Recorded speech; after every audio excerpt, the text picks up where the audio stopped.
আপনারা দেখছেন ডাক্তার সাবরিনাকে। সাবরিনা, আপনি এত বিতর্কিত কেন? কি জানি, আমাকে নিয়ে বিতর্ক করতে মানুষ পছন্দ করে। আপনি করোনার ভুয়া সার্টিফিকেট কেন বানাইছিলেন? আমি তো ভুয়া সার্টিফিকেট বানাতে পারবোই না, কারণ আমি বায়োলজিস্ট না, আমি কার্ডিয়াক সার্জন। আপনি জেলখানায় বসে বন্দিনী লিখছেন? না, জেলখানায় কাগজ কলম ব্যবহার করার অনুমতি দেয় না। আপনি নাকি জেলখানায় গডফাদার ছিলেন? আমি? হ্যাঁ।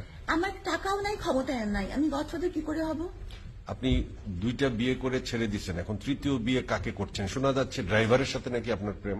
কোন ড্রাইভার? আমার তো ড্রাইভারই নাই। আগে নাকি একটা ড্রাইভার ছিল, তার সাথে উনি আপনার হচ্ছে প্রেম একটা ছিল? খুবই মানে সিনিয়র টাইপের মানুষ, এবং হচ্ছে ওনাকে নিয়ে জাতীয় কথা বলাটা খুবই অপমানজনক। এটাতে আমাকে তো আপনারা মানে পচাতে পারেন, কিন্তু ওনার সম্মানটা নষ্ট করেন। আচ্ছা, আপনাকে ভুল বুঝতেছে কেন মানুষ? ক্লিয়ার করেন।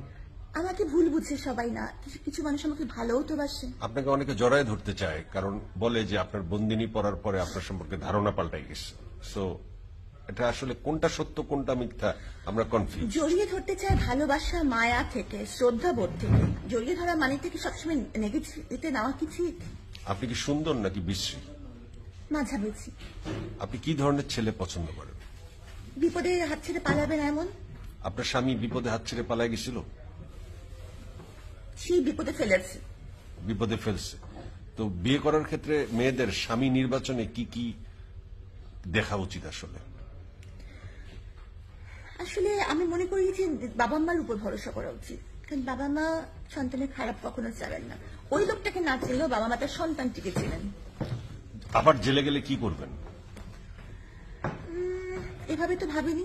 জেলে কি কি কাজ করেছেন আপনি? আমি মালির কাজ করেছি, রুমের পাহারার দায়িত্ব পালন করেছি, আবার কিছুদিন বন্দীদের ফোন করানোর দায়িত্বে নিয়োজিত ছিলাম।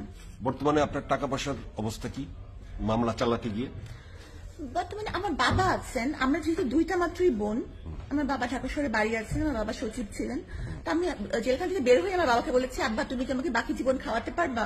আব্বা বলছেন হ্যাঁ পারবো। বাকি জীবন বিয়ে করবেন না? শিওর করবো, আপনার মতো কাউকে পেলেন। আর জায়েদ খানের মতো কাউকে পেলে? দুইজনই ভাইরাল। না, ওনাকে আমি চিনি না। কেন ছিলেন না? জায়েদ খানের নাম কোলবালিশে লিখে মানুষ ঘুমায়, আপনি জায়েদ খান? আমার তো কোলবালিশ নাই। আপনি কোলবালিশ ছাড়া ঘুমান? আমি মাটিতে ঘুমিয়েছি, জেলখানে বালিশ ছাড়া ঘুমিয়েছি। আমার কোল বালিশ থাকার প্রশ্ন ওঠে। জীবনের সবচেয়ে বড় ভুল কি ছিল আপনার? বাবা মার কথা না শুনে বিয়ে করা। আর কোন ভুল যা দ্বিতীয়বার আপনি করবেন না? আবার বাবা মার কথা না শুনে কাউকে বিয়ে করবো না। এত লজ্জা পাচ্ছেন কেন? লজ্জা পাইনি তো। লজ্জার এক্সপ্রেশন তো দিলেন। এক্সপ্রেশন ভুল ছিল। আমি তো আপনার মতো তুখোর অভিনেতা না, হঠাৎ কোথাও এক্সপ্রেশন বেরিয়েই আসে। Thank you very much.